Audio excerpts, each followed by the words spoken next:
AIDS is God's judgment on the sin of homosexuality. They might even preach sermons and sing songs, but they're homosexuals and they're adulterers, fornicators of every kind. Said it was dishonorable for a man to cheat on his wife, or a wife to cheat on her husband, or to be a homosexual, or to be some kind of a sexual deviant.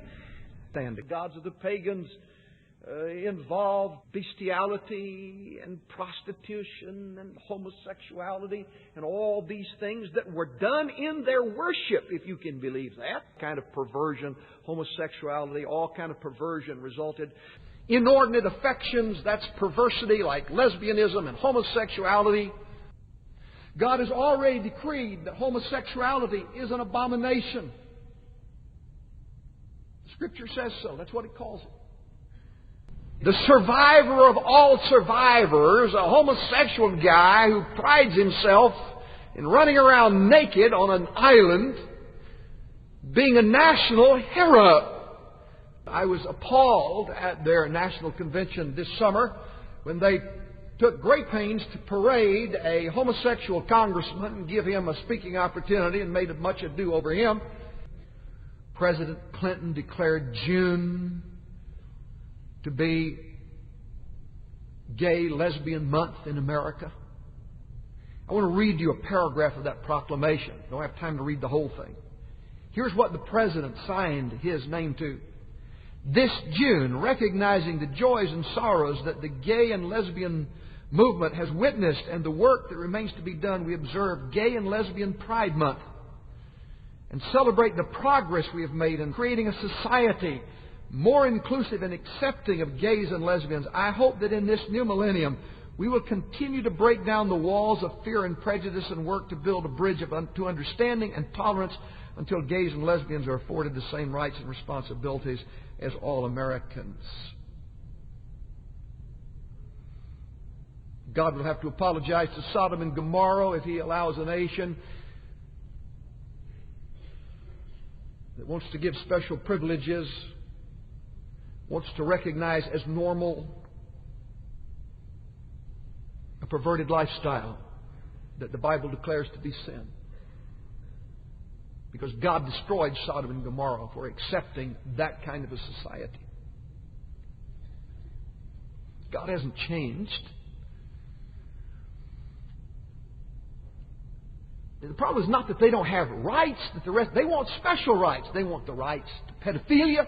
They want the right to go into the schools and corrupt the minds and the morals of young ladies and young men.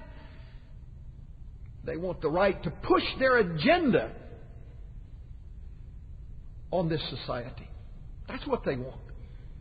Kidnappers don't have that right. Kidnappers are put in jail for their crimes. Rapists don't have that right. Thieves and murderers don't have that right. But this kind of sin, there's a great pressure on to have some kind of a special appreciation for the sin of homosexuality that we don't have for other sins. I mean, there's a whole perversity of thinking in all that. When you really stop and contemplate it, why in the world should one brand of sin get preferential treatment?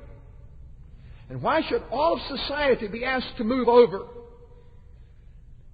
and accept a sinful, perverted, corruptive, and death-dealing lifestyle?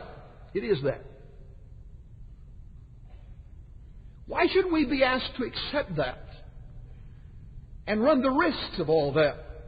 Hey, if somebody wants to be a murderer or a homosexual or a thief or a kidnapper or a rapist, nobody can stop them from that.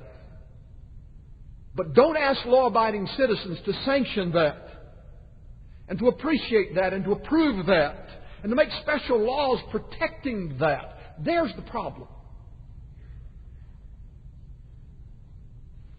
We're in big trouble because of the sins of the nation. And I do not believe in this country there is any greater blight and any greater threat to the well-being of this nation than the rampaging onslaught of homosexuality and the politically driven idea that somehow it must be considered a normal lifestyle and acceptable.